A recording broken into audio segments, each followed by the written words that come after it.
Merci. Je veux tous vous remercier pour votre présence nombreuse cet après-midi, pour cet événement majeur qui marquera non seulement l'histoire culturelle, mais l'histoire tout court de notre ville de La Rochelle. Je veux saluer la présence de notre député Olivier Falarny, de M. Fritzel Azor, représentant son Excellence Vanessa Matignon, ambassadrice de la République d'Haïti, Madame Marie-France Gérard, représentante la ministre de la Culture, cher Nadège Joachim, nous étions ensemble il y a quelques jours en Haïti, Monsieur Didier Leprêtre, non pas ambassadeur de la République d'Haïti, mais ambassadeur de France en République d'Haïti, particulièrement dans la période du tremblement de terre. Vous avez eu un comportement qui a été cité par tous à cette période difficile. Monsieur Pierre Buteau, ancien ministre de l'Éducation nationale, je sais que la conférence que vous avez tenue lundi soir et avec l'ensemble des intervenants a été considérée de manière unanime comme tout à fait remarquable. Monsieur Jérôme Aladaï, professeur à l'Université du Bénin, Monsieur Michael Augeron, chers amis, c'est pour moi une allocution, je ne vous le cache pas, importante. Inaugurer cette statue réalisée par Ousmane Diop et en votre présence, Ousmane, est quelque chose pour nous tous de très important.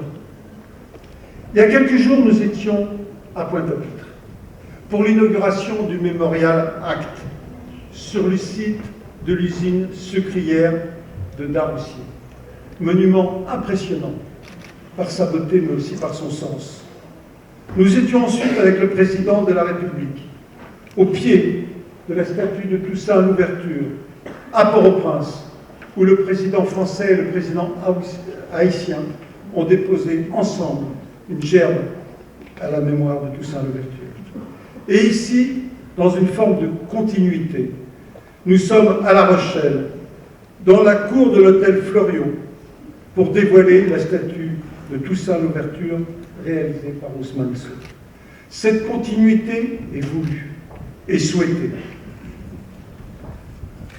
À Pointe-à-Pitre, Victorin Lurel déclarait « Le Mémorial Acte a cette vocation un peu folle et démiurgique de réécrire cette histoire, de reconstruire cette mémoire, de la faire partager, de l'enfouir dans nos têtes, dans nos esprits à tous, de l'inscrire dans le marbre et dans le durable en parchemin de nous-mêmes. Il veut dire à la France hexagonale et à l'Europe ce qu'est aussi leur histoire, qu'ils ne doivent pas en avoir honte et que l'évoquer, la reconnaître, l'enseigner, l'édifier des stèles et des lieux de mémoire, restituer, compenser, réparer, ce n'est pas faire repentance, ni même venir récipiscence.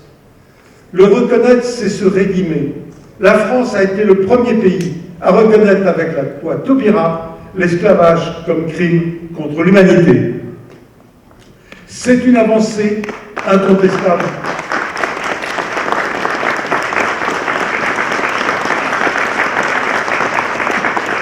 C'est une avancée incontestable et significative.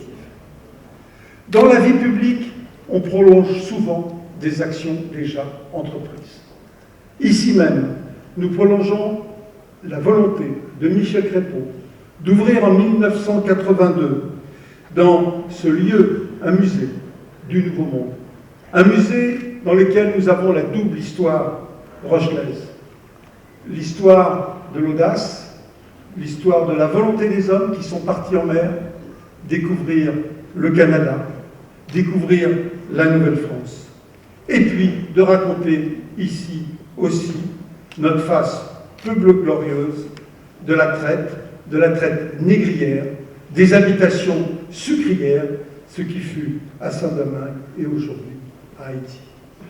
Nous avons voulu, en rassemblant ce lieu, cette sculpture voulue par Maxime Bonneau et tous ceux qui étaient autour de lui, qui a souhaité qu'il ait une œuvre qui marque notre histoire à La Rochelle, nous avons voulu, en rassemblant ces éléments, ne pas faire simplement des additions.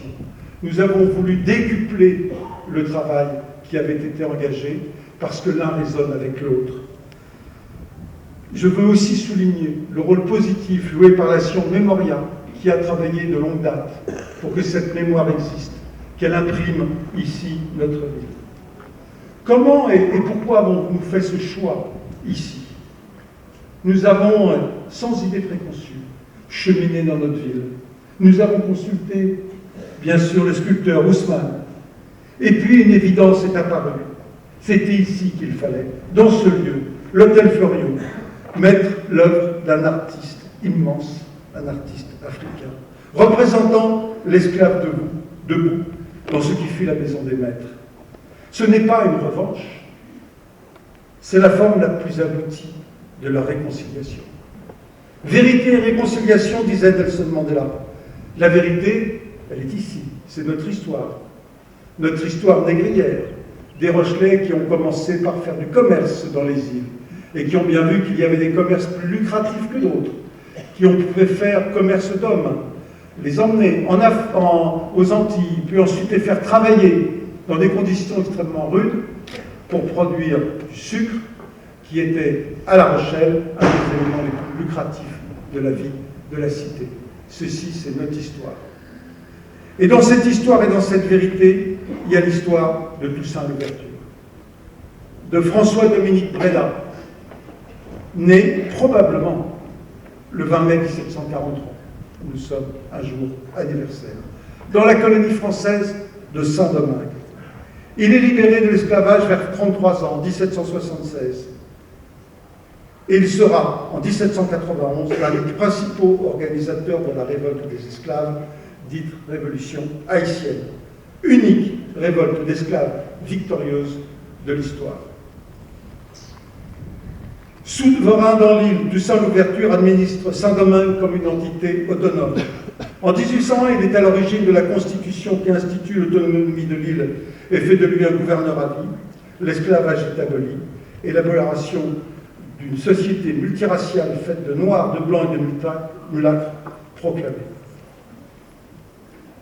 En 1802, Napoléon Bonaparte convoite les plantations caribéennes, rétablit l'esclavage. Toussaint Louverture est arrêté, déporté, emprisonné au Fort de Joux. Il meurt le 7 avril 1803. J'ai dit vérité et réconciliation. La réconciliation, c'est aujourd'hui. Aujourd'hui, être Rochelais, c'est être noir, c'est être blanc, c'est être de toute origine, d'Afrique, d'Europe. Et le portrait identitaire de notre ville que nous construisons aujourd'hui, c'est de montrer que l'ADN de notre cité, c'est l'acceptation de l'autre. Ici, à La Rochelle, l'autre, c'est nous, et je est un autre, comme disait Arthur Rimbaud. La réconciliation, c'est aujourd'hui le choix par les Rochelais, qui ont choisi une jeune antillaise, dont la mère est originaire d'Haïti. Elle s'appelle Nadège Désir. Elle est adjointe au maire aujourd'hui. Elle est conseillère départementale. Et elle a représenté notre ville à Pointe-à-Pitre lors de l'inauguration du Memorial Act.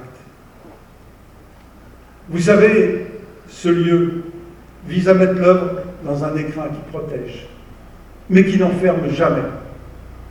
Un écrin ne sera jamais une prison. Il faut protéger aussi une œuvre qui n'est pas fragile, mais une œuvre qui est précieuse. C'est l'œuvre d'un immense artiste qui offre à La Rochelle son talent pour raconter notre histoire. Ousmane Sow, votre œuvre est considérable et vous avez salué, par votre travail, les grands hommes qui ont marqué votre vie. Victor Hugo, le général de Gaulle, Nelson Mandela, que j'ai cité tout à l'heure, mais aussi peut-être le plus important, votre père, Mokhtar.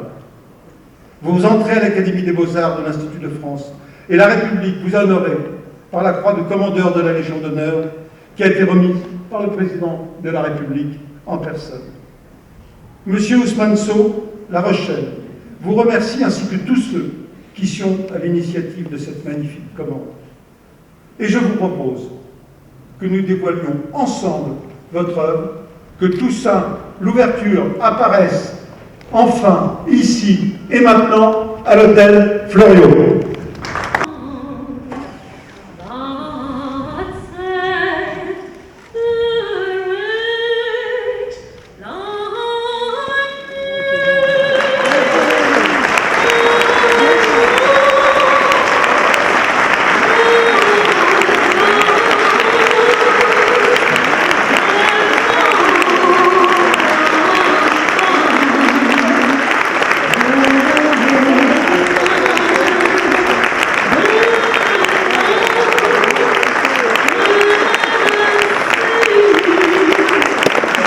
et je ne pourrais pas tous vous citer, c'est pour les officiels, mais bon, je vous remercie d'être là, de même que les personnes qui sont dans la cour et ceux qui sont dehors.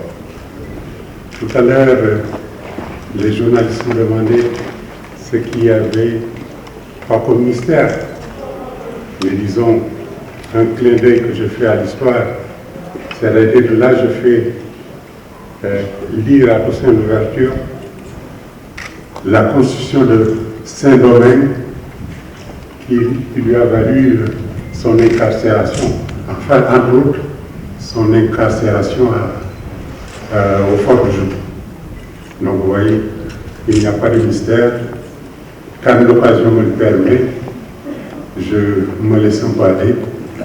C'est comme cela que, pour De Gaulle, je lui ai fait les poches plates pour montrer l'intégrité de cet homme. Et Mandela, bon, là c'est un peu plus explicatif, mais j'étais dans une situation où je détestais ce qui se passait dans mon pays. Donc je l'ai représenté en Gaulle, qui écarte les chefs d'État politiques qui risquent de marquer contre leur camp.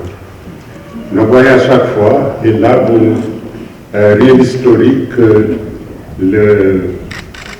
comment dirais-je, l'attitude de Toussaint Louverture qui m'a posé quand même pas mal de problèmes. Et là, je souhaitais que ce soit, maintenant je te le dis, je souhaitais que ce soit de sa part, puisque Toussaint Louverture, je l'avais déjà fait avec une vieille esclave. Donc je ne savais pas comment lui prendre pour reproduire encore tout ça, sans que ce soit ni le mettre au garde-à-vous, par exemple, ou lui faire emprunter une autre attitude. Bon, j'ai quand même trouvé cela qui me comment dirais-je, réconforte. Je voudrais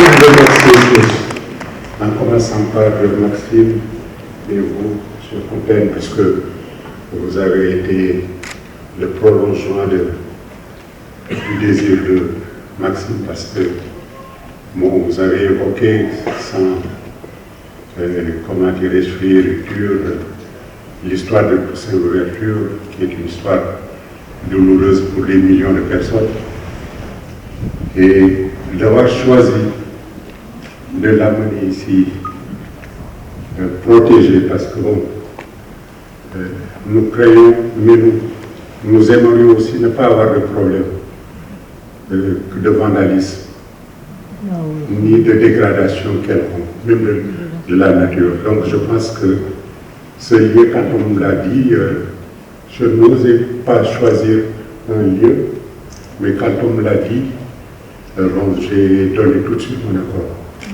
Parce que heureusement que mes sculptures ne sont vandalisées qu'une seule fois, mais ça a été une fois de trop.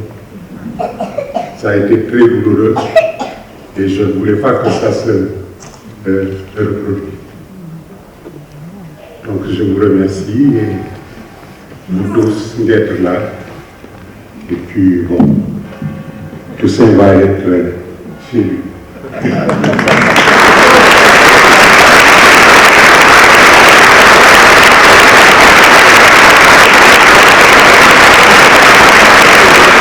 Aimé Césaire. Et à propos de Toussaint Louverture, Aimé Césaire écrivait ceci. Il y a un bon moyen d'apprécier son rôle et sa valeur. C'est de lui appliquer le critère cher à Charles Péguy, de mesurer de quel étiage il a fait monter le niveau de son pays, le niveau de conscience de son peuple. On lui avait légué des bandes, il en avait fait une armée. On lui avait laissé une jacquerie, il en avait fait une révolution. Une population, il en avait fait un peuple. Une colonie, il en avait fait un État, mieux, une nation.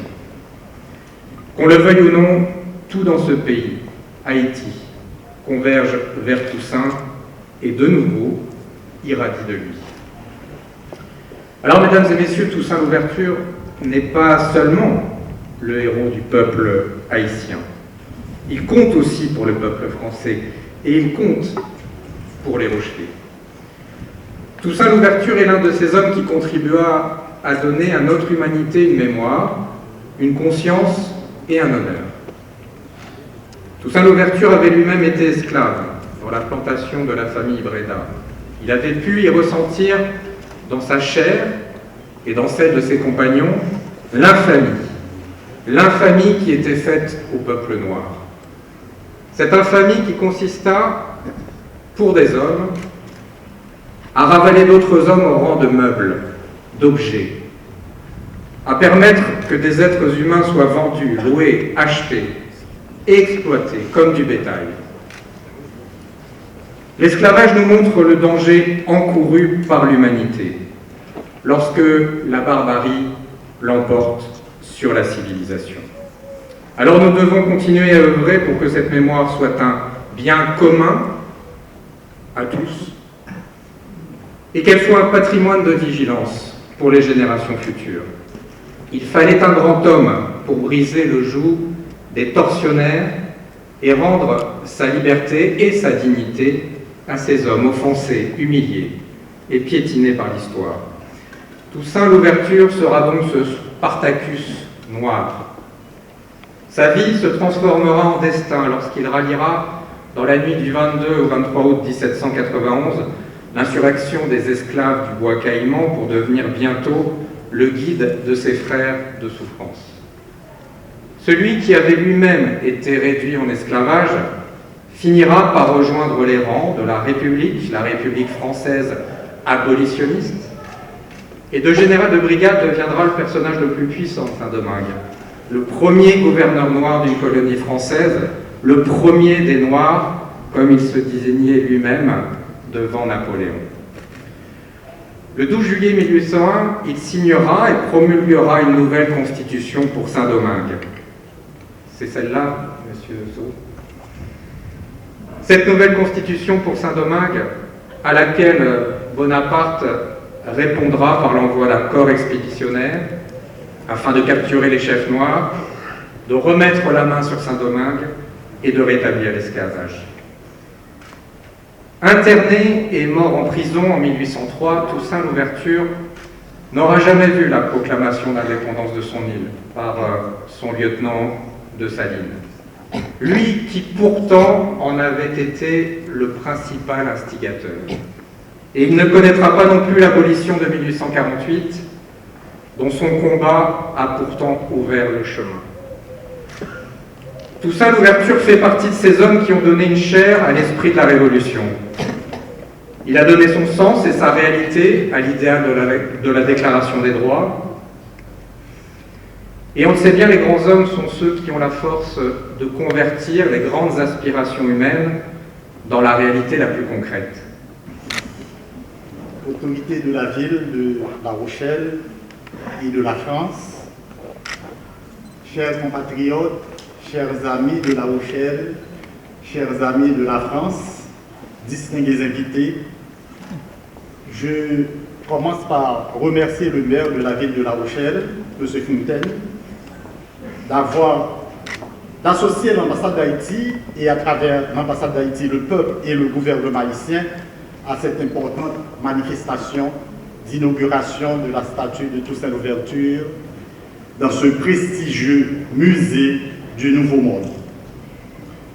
Je suis très sensible à cet historique événement qui restera longtemps gravé dans les annales de cette magnifique cité. Toussaint Louverture est un monument de la conscience universelle, un moment de la conscience universelle. Toussaint Louverture est un monument de l'histoire. Il incarne la lutte historique pour la défense et le respect de la dignité humaine bafouée dans un contexte où l'esclavage a détruit, cassé, affaibli, déshumanisé l'homme. Toussaint demeure une figure emblématique de cette entreprise de réhabilitation de l'homme noir.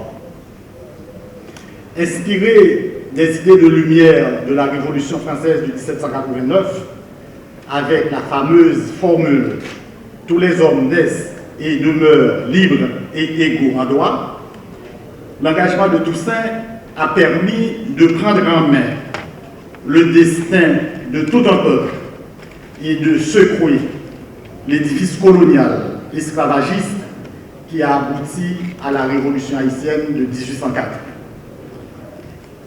Il a mis en lumière à la face du monde les valeurs républicaines de liberté, de respect de la dignité humaine, de justice sociale, de droits de l'homme. La reconnaissance internationale de Toussaint est une évidence. La Révolution haïtienne de 1804, dont il fut le précurseur, a sonné le glas d'un système injuste basé sur l'exploitation, l'oppression et la tyrannie. Cette révolution reste et demeure un événement unique. Ce fut la première et la seule révolution anti-esclavagiste, anticolonialiste et faite contre la ségrégation et la discrimination raciale qui est réussie. Je chante avec toi, liberté. Quand tu pleures, je pleure aussi ta peine.